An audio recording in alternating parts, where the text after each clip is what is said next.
This is the situation across most parts of the country as the raging floods continue to wreak havoc.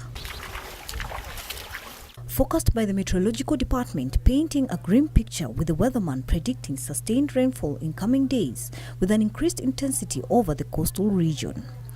Over 100 schools across the country failing to reopen for the second term amid the devastation, with Education Cabinet Secretary saying the ministry has already initiated an impact assessment. Amina saying that schools being utilized as rescue centers will also remain shut until the flood situation eases. In Lamu, it's a huge number of schools that are affected because obviously the rains have been very severe there. And so we have over 70 schools that are closed. In Nairobi, there are 2 schools, Kiboro and Embakasi, and we have sent colleagues there to go and check just the amount of damage that has occurred. This even as schools in flood-prone Nyatike and Migori County received low student turnout after rivers Kuja and Migori broke their banks, rendering most roads in the region impassable. Majority of schools in Mandera County also experienced low turnout as many students and teachers failed to report. Though no school in the county has been shut down, the heavy floods has affected 69 schools, having destroyed critical infrastructure including pit latrines, classrooms and dining halls. Meanwhile, the national government has announced that it will start distributing food aid to areas in upper eastern region of Isiolo and Marsabit counties, where residents are unable to access markets and food due to flooding and poor roads. Iloret and Loyangalani areas in Isiolo and Marsabit counties, where residents face challenges of accessibility to markets due to flooding, are some of the areas that will benefit from relief supplies.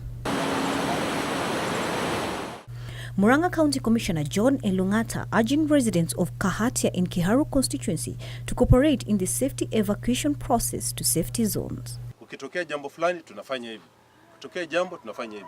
Mvua ikiisha tunarudi nyumbani. Yeah, so tunakuwa ni watu wa kurespond kulingana na vile mambo yalivyo.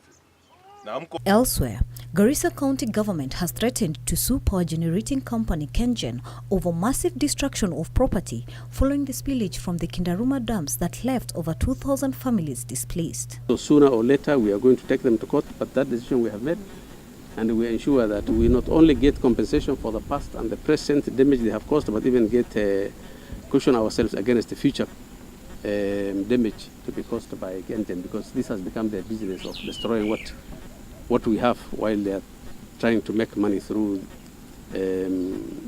tapping or trapping this water.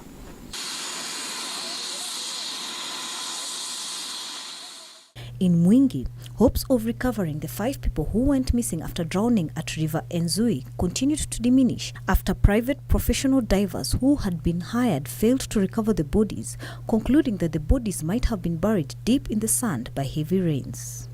This even as the Isiolo County government moved to counter the increasing risk of spread of waterborne diseases through purchase of drugs and medical supplies, in an initiative that also seeks to promote personal hygiene to effectively control the outbreak that has already claimed 2 lives in the recent weeks. Governor Mohammed Kutu says the flooding menace has affected parts of the county, with contaminated surface runoff water from upper regions finding way into residential houses. For Channel 1 News Hour, I'm Emily K. Badi.